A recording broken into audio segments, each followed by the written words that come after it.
Salam jumpa kembali para siswa sekalian. Berikut ini saya akan memaparkan bahan ajar kimia kelas 11 MIPA SMA materi mengenai hidrolisis. Ini merupakan materi semester 2. Apa itu hidrolisis? Reaksi suatu ion dengan air disebut hidrolisis. Berlangsungnya hidrolisis disebabkan adanya kecenderungan ion-ion tersebut untuk membentuk asam atau basa asalnya. Contoh adalah ion asetat, CH3COO- ditambah H2O akan menjadi CH3COOH ditambah OH-. Jadi di sini ion asetat ditambah air akan berubah menjadi asam asetat. Demikian juga dengan ion amonium ditambah air akan menjadi amonium hidroksida. NH4+ ditambah H2O menjadi NH4OH tambah H+.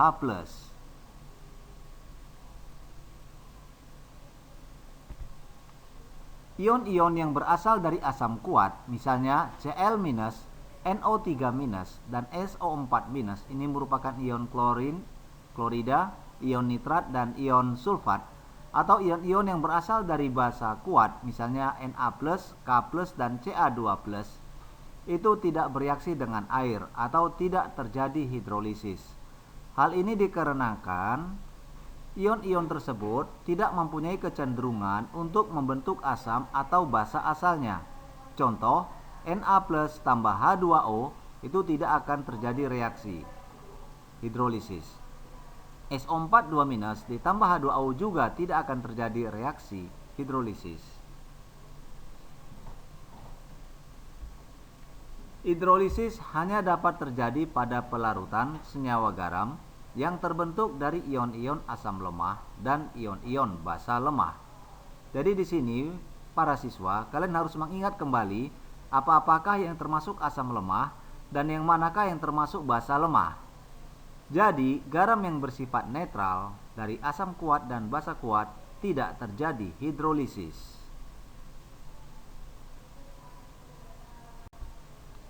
Garam-garam yang mengalami hidrolisis adalah: pertama, garam yang berasal dari asam kuat dan basa lemah.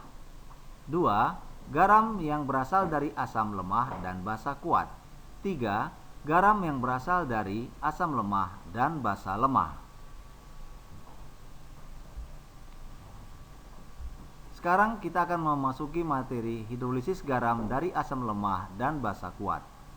Jika suatu garam dari asam lemah dan basa kuat dilarutkan dalam air, maka kation dari basa kuat tidak terhidrolisis, sedangkan anion dari asam lemah akan mengalami hidrolisis. Jadi, garam dari asam lemah dan basa kuat jika dilarutkan dalam air akan mengalami hidrolisis parsial atau hidrolisis sebagian. Contoh, CH3COONA aquos akan terurai menjadi CH3COO- ditambah Na+. Nah, selanjutnya CH3COO- tambah H2O dalam air akan menjadi CH3COOH ditambah OH-. Nah, sedangkan NH+ tambah H2O itu tidak terjadi reaksi. Jadi pH larutan garam dapat ditentukan dari persamaan A- ditambah H2O menjadi Ha ditambah OH-.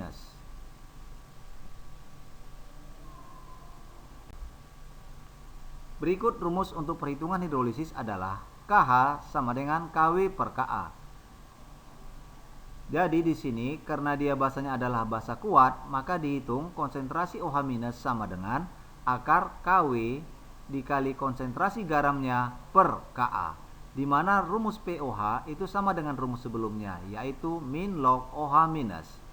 Ka itu adalah tetapan ionisasi asam lemah, sementara konsentrasi G yang di antara kurung siku ini merupakan konsentrasi garam dari asam lemah dan basa kuat. Sedangkan KH disebut tetapan hidrolisis.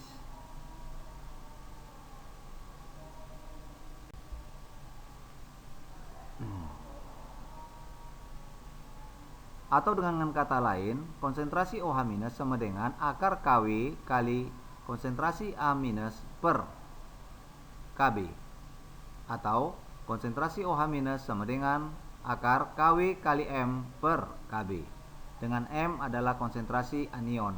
Ini agak berbeda dari rumus sebelumnya, adalah untuk mengantisipasi, karena terkadang apabila kamu membaca buku yang berbeda, kamu kan memiliki rumus yang berbeda, tapi sebenarnya maksudnya sama. Misalnya, M di sini adalah konsentrasi A-. Konsentrasi A- merupakan molaritas garam. Ka sama dengan tetapan ionisasi asam lemah. Kw adalah tetapan kesetimbangan air. Untuk menentukan pH, kita gunakan rumus pH sama dengan setengah dikali 14 tambah pKa tambah log konsentrasi garamnya.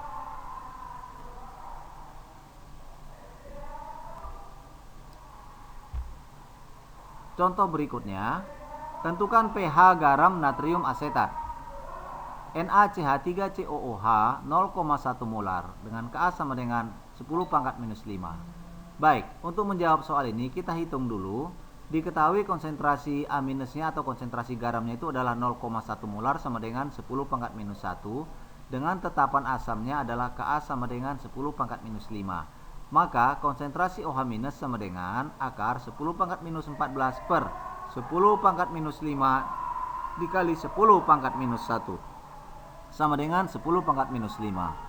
Maka pOH sama dengan min log OH- sama dengan min log 10⁻⁵ sama dengan 5. Jadi untuk menentukan pH kita gunakan rumus yang lama, yaitu pH sama dengan 14 dikurang pOH sama dengan 14 dikurang 5 sama dengan 9. Berikutnya adalah hidrolisis garam dari asam kuat dan basa lemah. Garam dari asam kuat dan basa lemah jika dilarutkan dalam air juga akan mengalami hidrolisis sebagian. Hal ini disebabkan karena kation dari basa lemah dapat terhidrolisis, sedangkan anion dari asam kuat tidak mengalami hidrolisis.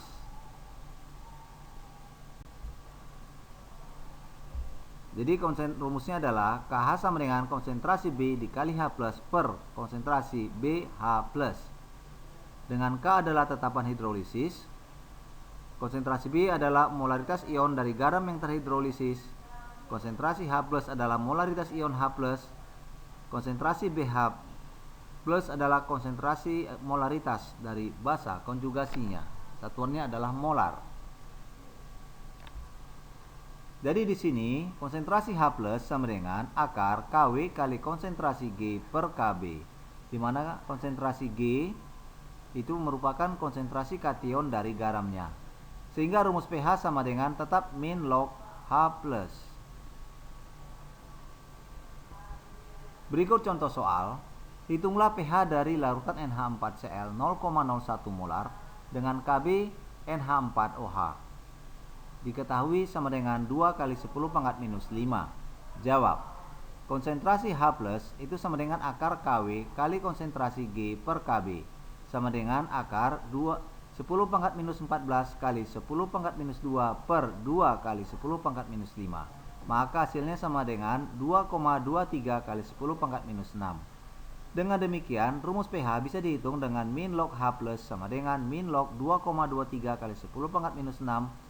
Hasilnya sama dengan 6 kurang log 2,23. Dengan kalkulator kamu akan memperoleh hasil sama dengan 5,56. Yang terakhir adalah hidrolisis garam dari asam lemah dan basa lemah. Berbeda dengan kedua jenis garam di atas, garam yang berasal dari asam lemah dan basa lemah jika dilarutkan dalam air akan mengalami hidrolisis total. Hal ini terjadi karena kation dari basa lemah maupun anion dari asam lemah dapat mengalami hidrolisis. Sekarang kita akan memasuki materi hidrolisis garam dari asam lemah dan basa kuat. Jika suatu garam dari asam lemah dan basa kuat dilarutkan dalam air, maka kation dari basa kuat tidak terhidrolisis, sedangkan anion dari asam lemah akan mengalami. Contoh soal, hitunglah pH larutan NH4,2CO3 0,1 molar jika Ka H2CO3 sama dengan 10⁻⁴ dan Kb dari NH4OH sama dengan 10 pangkat minus 6. Jawab. Maka konsentrasi H plus sama dengan akar Kw kali Ka per Kb sama dengan akar 10 pangkat minus 14 kali 10 pangkat minus 4 per 10 pangkat minus 6. Maka hasilnya adalah 10 pangkat minus 12. Dengan demikian pH-nya adalah min log 10 pangkat minus 12 sama dengan 12.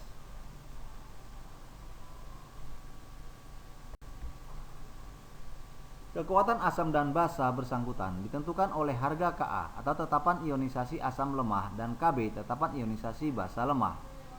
Jika harga Ka lebih besar dari Kb, berarti konsentrasi H plus lebih besar dari konsentrasi OH minus sehingga garam bersifat asam. Jika harga Ka lebih kecil dari Kb, berarti konsentrasi H plus lebih kecil dari konsentrasi OH minus sehingga garam bersifat basa. Jika harga Ka sama dengan Kb, berarti konsentrasi H plus sama dengan konsentrasi OH minus sehingga garam bersifat netral.